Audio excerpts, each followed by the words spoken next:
Hello friends, कैसे हैं आप सब लोग। Welcome to my channel Chatori Rajni and जय गुरुजी। आप सबकी बहुत रिक्वेस्ट थी कि मेरा सत्संग सुने। जो मेरे घर पे सत्संग हुआ था उस दिन मैंने जो सुनाया था, बट हमने रिकॉर्डिंग नहीं की सत्संग के दौरान। तो सबसे पहले मैं ये बताना चाहूंगी कि मैंने सत्संग क्यों किया उस दिन। ये भी एक बहुत बड़ा सत्संग है मेरे लिए। हुआ ये कि कुछ महीनों पहले एक आंटी है, गोवा में रहती है। अच्छा, जो लोग सुन रहे हो सोचेंगे आंटी अंकल। गुरुजी के हम किसी का नाम नहीं लेते हैं, जो भी होते हैं हम चाहे कोई भी एज के हो, हम उन्हें अंकल आंटी बोलते हैं। गोवा से मेरी एक फॉलोअर ने मुझे मैसेज किया कि वो गुरुजी के बारे में जानना चाहते हैं एंड बहुत सारी चीज़ें। तो मैंने उन्हें अपना नंबर दे दिया, लेकिन उनका कभी फ़ोन नहीं आया। एंड लास्ट वीक अचानक से उनका फ़ोन आया। ऐसे ही मतलब मैसेज आया और फिर फ़ोन आ गया और हमने खूब सत्संग किया। सत्संग यानी गुरुजी की खूब सारी बातें करना ही एक सत्संग है। ऐसे ही बातों बातों में मैं उन्हें बोल रही थी, हाँ मैं अभी शिफ्ट हुई हूँ यहाँ के, मुझे बहुत लेजीपन लगता है, मैं उठ नहीं पाती हूँ, काम नहीं करती हूँ, निकम्मी सी हो रही हूँ। तो पूछ तो वो सवाल रहे थे, लेकिन मेरे लिए ऐसा था जैसे मुझे जवाब मिल रहा है सत्संग में। तो सालों से बंद होगा ना घर।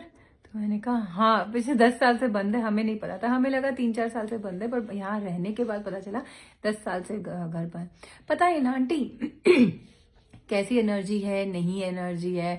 10 साल से बंद है, कोई पूजा पाठ कुछ नहीं हुई, तो सत्संग क्यों नहीं करवाते। तो मैंने कहा यस, ये गुरुजी का आदेश आ गया है कि सत्संग कर। जो मैं सोच रही थी करूंगी, गुरुजी सत्संग करना है, बहुत ठंड है गुरुजी, बहुत ठंड है, और मैं दिमाग में नहीं ला रही थी। और फिर मैंने सोचा ठीक है, मैं 10 तारीख को सत्संग कर लेती हूँ। बेटे का प्री बोर्ड है, वो 9 को शुरू हो रहा है और 10 को तो घर पे रहेगा, फ्री ही रहूंगी, तो सत्संग कर लेती हूँ। फिर लेकिन मन ही मन था कि 7 तारीख को संडे, उस दिन सत्संग करूँ, क्योंकि 7 तारीख है एंड 7 तारीख को हम लोग बहुत मानते हैं और संडे भी है, सब लोग आ पाएंगे। पर उस दिन कहीं और जाना था शूट के लिए, इस्कॉन जाना था। कैसे करे कैसे करे, मैं एकदम कंफ्यूजन में थी। इतने में आंटी बोले, आंटी 7 तारीख का क्या महत्व है। तो वो पूछ रहे थे, लेकिन मेरे लिए तो वो गुरुजी का जवाब था, 7 का क्या महत्व है। 7 तारीख को, 7 जुलाई को गुरुजी का बर्थडे आता है। तो हम जो भी गुरुजी के जाते हैं ना, हम लोग 7 तारीख को बहुत मानते हैं, 7 नंबर को इनफैक्ट, सॉरी। सो फाइनली मैंने कहा चलो डन, मैं 7 तारीख को ही सत्संग रखूंगी। एंड गुरुजी, मैं नहीं मिली कभी गुरुजी से। गुरुजी पंजाब में पैदा हुए थे, पंजाब से हैं, और 2007 में उन्होंने अपना शरीर त्याग दिया। हालांकि मेरे मन में बहुत बार आता है कि गुरुजी मैं आपको क्यों नहीं मिल पाई, देख पाई। फिर ऐसे मन में जवाब भी दे देते हैं गुरुजी कि शायद हम एक लिविंग गुरु को एक्सेप्ट ना कर पाते, शायद इसीलिए हम उनसे नहीं मिल पाए। एंड ये बात है 2019 की। मेरे हस्बैंड जो है संगीत, तो संगीत अंकल काफ़ी पूरा साल मुझे बोलते रहे, अरे सुन, छतरपुर में एक मंदिर है जहाँ गुरुजी को बहुत मानते हैं और सब लोग कहते हैं कि शिव जी का अवतार है, बहुत बड़ा शिवलिंग है, बहुत बड़ा शिवलिंग है, मतलब मंदिर में जाने से बहुत अच्छा लगता है, चल चलते हैं। तो मैंने कहा मैं नहीं जाऊँगी। मेरी जब अपनी कुलदेवी, मेरे ससुराल की कुलदेवी जिन्हें हम माता जी को बहुत मानते हैं, मैंने कहा जब उन्होंने मुझे इतने चमत्कार दिखाए, सब कुछ है, तो मैं कहीं और कैसे जाऊं। पर तो हस्बैंड ने कुछ बोला नहीं। तो पूरे साल में कम से कम 4-5 बार उन्होंने ये बात रिपीट की होगी। एक दिन किसी क्लाइंट के घर गए तो आके बोले, पता है इतना बड़ा स्वरूप था गुरुजी का, ऊपर से लेके नीचे तक का, चलना चलना।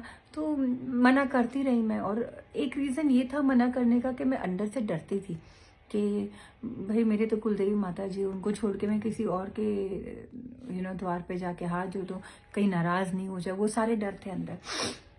फिर पीछे पड़े एक दिन हस्बैंड, तो मैंने कहा ऐसा है, इतने दिन तो मैं आपको बोलती आप चले जाओ, अब मुझे गुस्सा दिला दिया, अब मैं आपको भी नहीं जाने दूंगी, समझ गए, नहीं जाना कहीं पे। एंड दिसंबर आते आते हुआ ऐसा कि गुरुजी ने मुझे ही बुलाया, मैं अकेले गई थी। एंड ई पास लिया था उस वक्त, कुछ था मुझे याद नहीं आ रहा क्या। ई पास लेके मैं खुद गई थी और बहुत मतलब मुझे ऐसा नहीं बोलूँगी कि बहुत अच्छा लगा या ऐसी फीलिंग आई, ऐसा कुछ नहीं था मेरे साथ। मुझे ऐसा लगा ठीक है यार, ताजमहल आई हूँ, ताजमहल घूमा और चले गए, मेरे लिए तो बस वैसा वाला फीलिंग था। एंड उसके महीने भर बाद फिर मैं, संगीत और हमारे कुछ फ्रेंड्स, हम सब मिलके गए। और उस दिन जब हम बाहर खड़े थे तो मंत्र जाप शुरू हुआ था, तो 10 मिनट हमें बाहर खड़ा किया गया मंदिर में एंट्री के पहले। उस वक्त मैं बहुत रोई, मुझे नहीं पता मैं क्यों रोई, पर मैं बहुत रोई। खैर फिर भी ऐसा कुछ फीलिंग नहीं था कनेक्शन जैसा। और हम आ गए घर और कोविड हो गया था, ठीक है, लॉकडाउन हो गया था। तो पहला लॉकडाउन आया, दूसरा लॉकडाउन आया। तो दूसरे लॉकडाउन में, आई एम सॉरी अगर मैं डेट्स के साथ गड़बड़ करूँ, मेरी याददाश्त बहुत बुरी है। सेकेंड लॉकडाउन में ये आई थिंक हम 2020 में गए थे पहली बार गुरुजी के, और हाँ 2019 में दिसंबर में गई हूँ और 2020 में लॉकडाउन लग गया, ऐसे कुछ है, कन्फ्यूजन है। Anyways leave it, that's not important. तो सेकेंड लॉकडाउन जब आया तो संगीत का फ़ोन आया ऑफिस से सुबह 10 बजे, मुझे ना बहुत खांसी हो रही है और कैसे हो रहा है बुखार, I think I have Covid. मैंने कहा ठीक है, आप घर आ जाओ फटाफट, मैं आपको क्वारंटाइन करने के लिए रूम रेडी करती हूँ। एंड मैं देखिए, जब सब लोग परेशान हो रहे थे, ये नहीं मिल रहा, वो नहीं मिल रहा, स्टीमर नहीं मिल रहा, गुरुजी ने हम पे इतनी मेहर रखी है, क्योंकि हमें नहीं पता गुरुजी, हम बोलते हैं कि हम गुरुजी के पास सबसे जा रहे हैं, लेकिन हमें नहीं पता गुरुजी ने एक्चुअली हमें उनके साथ कब से जोड़ा हुआ है। इतनी मेहर थी कि मैं गई फटाफट बाहर और 1.5-2 घंटे के अंदर, मतलब मैं 4-5 जगह गई। एक जगह से मैंने आटा लिया, एक जगह से कुछ लिया, थोड़ी सब्जियां ले ली, जो भी बच्चे के लिए सामान चाहिए सारा लिया खाने पीने का, क्योंकि अब घर लॉक हो जाएगा। तो मैंने फटाफट भरना शुरू किया और मैं मेडिकल स्टोर गई, कोई भीड़ नहीं, कुछ नहीं, जबकि बहुत उस वक्त हालत खराब थी सब जगह। और बीइंग बैंकर, संगीत को तो बैंक जाना पड़ता था, और मैं तब भी गई और बहुत आराम से मुझे सारी दवाइयाँ मिल गई, स्टीमर मिल गया, सब कुछ मिल गया, मैं घर ले आई। और जब तक संगीत आए तब तक शाम के 5 बज चुके थे और मैंने उन्हें क्वारंटाइन किया और लेट गए हम लोग, भाई रात हो गई मान लीजिए।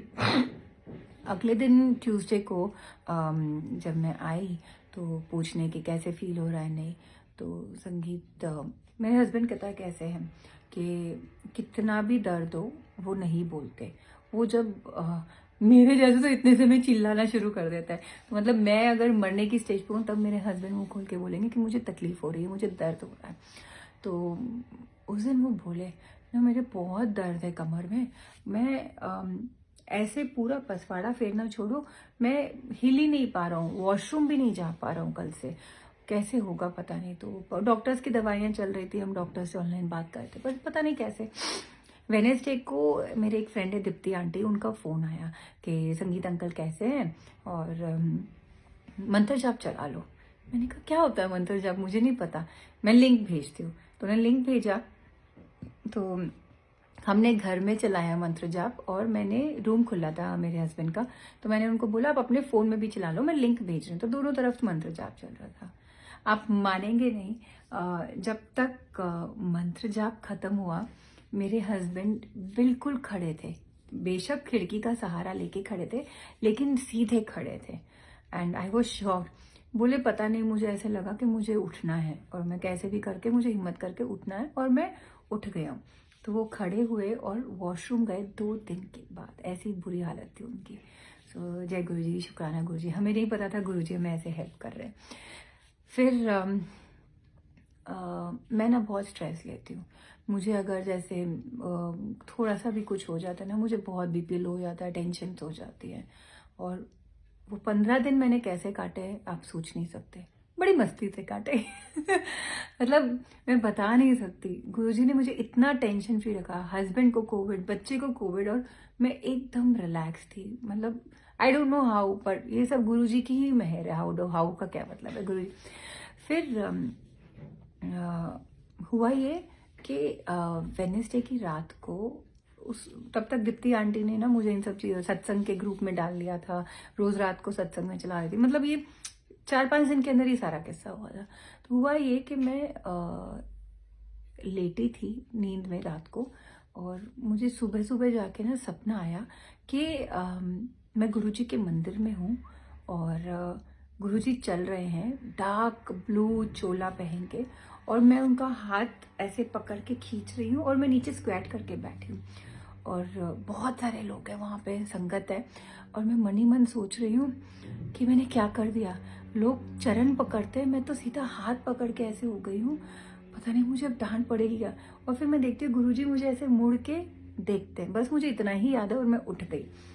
फिर मैंने उस दिन डिसाइड किया वेडनेसडे को कि मैं ना बाहर हॉल में सोऊंगी। बेटा और मैं एक ही रूम में सो रहे थे कि मेरे को अगर कोविड हो गया तो बेटा ना परेशान हो, तो उसको मैं अलग कर देती हूँ। तो मैंने उसे बोला कि भाई आज से आप अलग सोओगे। थर्सडे को जब मैं उठी तो बेटे को बहुत तेज़ बुखार। मैं इनफैक्ट मैं वॉशरूम में कुछ करने गई थी, कपड़े भिगोने या कुछ, मेरा बेटा ब्रश करने आया और अचानक से गिर गया, उसे चक्कर आने लगे, वो गिर गया। बाई चांस मैं थी तो मैंने पकड़ लिया। मैं बहुत डर गई, और बेटे को मेरे कुछ होता है ना, मैं पागल हो जाती हूँ, मुझे दिमाग नहीं चलता है। और डॉक्टर ने कहा कि देखो घर में अगर एक कोविड है तो हम इसे भी कोविड का ही पेशेंट मानेंगे। And I was very stressed. दवाइयाँ दे रहे थे, बहुत वीकनेस थी, कमज़ोरी थी उसके भी। फिर बस दवाइयाँ थर्सडे से चालू की।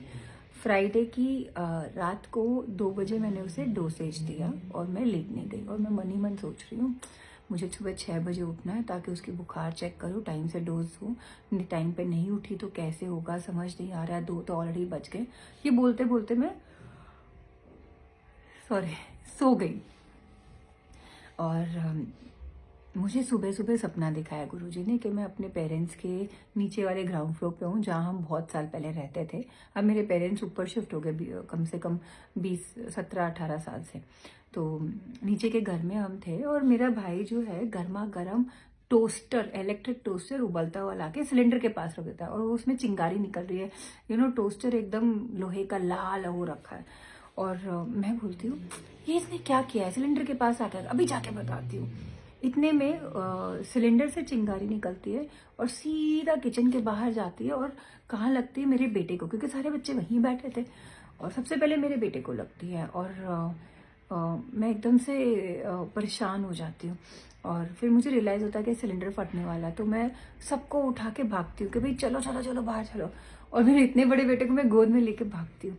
तो हम बाहर जब पार्किंग में आते हैं तो एक छोटा सा हमारा एरिया है जहाँ प्लांट्स का ज़मीन में ही लगा है, पर सपने में ना वो पानी था, तो पूल जैसा था। तो मैं बेटे को उसमें फेंक देती हूँ, और फिर मैं बोलती हूँ मैं जाके मम्मी लोग को लाती हूँ, और ड्रीम खत्म।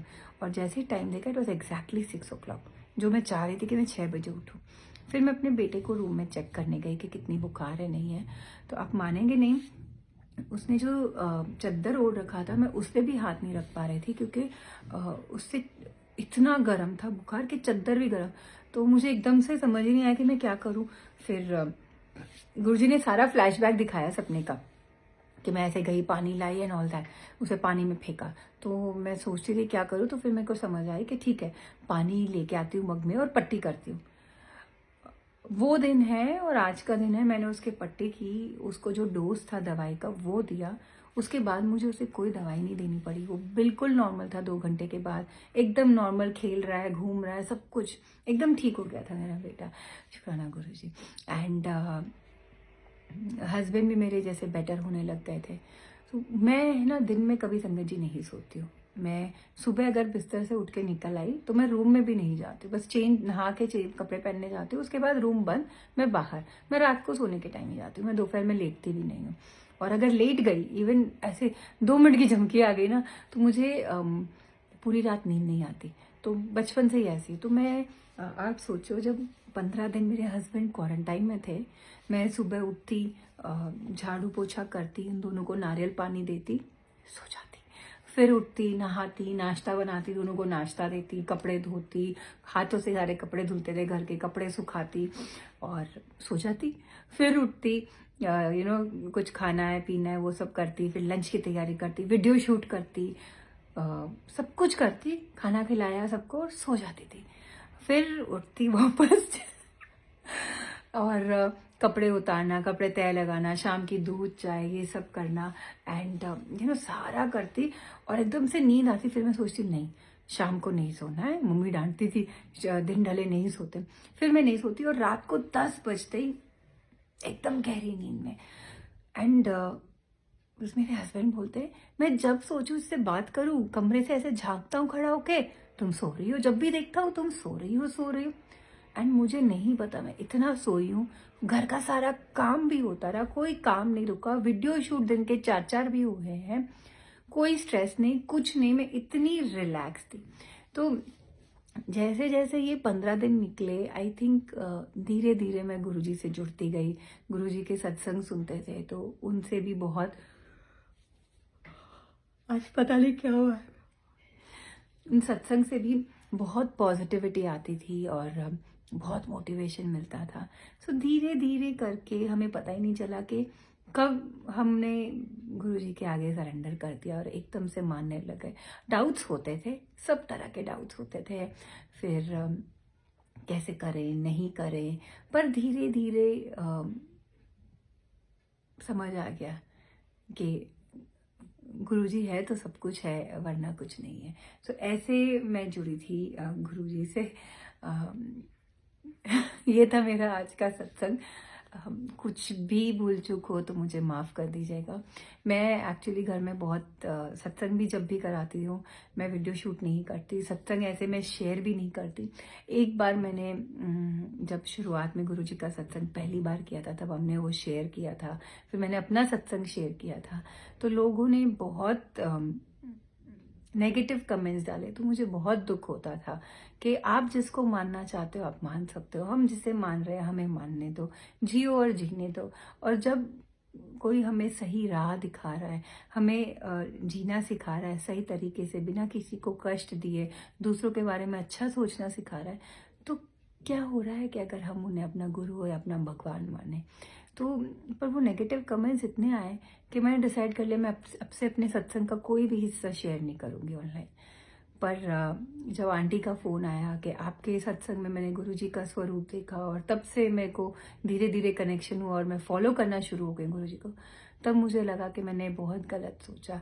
मेरे अगर वैसे मैं कुछ नहीं हूँ, हम कोई नहीं है, पर मेरे अगर इतने से भी एक छोटे से सत्संग से अगर किसी को उसके जवाब मिल सकते हैं, दुखों के हल मिल सकते हैं, या किसी को कनेक्शन होता है गुरुजी से, देन व्हाई नॉट। गुरुजी हमेशा बोलते थे सत्संग सुनो और सत्संग सुनाओ, और सत्संग सुनने वाले को तो ब्लेसिंग है, पर सुनाने वाले को भी ब्लेसिंग है। गुरुजी का एक और था कि जो भी आपके परेशानी हो, मन में सवाल हो, कुछ भी हो, इधर उधर जाके मत बोलो, आप मेरे से आके डायरेक्ट कनेक्शन करके बोलो और सत्संग सुनो। जब आप सत्संग सुनते हो ना, तो आपके सारे सवालों का जवाब मिल जाता है। सो आई एम सॉरी अगर मैंने कुछ गलती करी हो सत्संग करने में, मुझे माफ़ कीजिएगा संगत जी। And thank you so much मेरा सत्संग सुनने के लिए। मैं कोशिश करूँगी कि और भी जो सत्संग है मैं आप लोगों के साथ शेयर करूँ। जय गुरु जी, शुक्राना गुरु जी।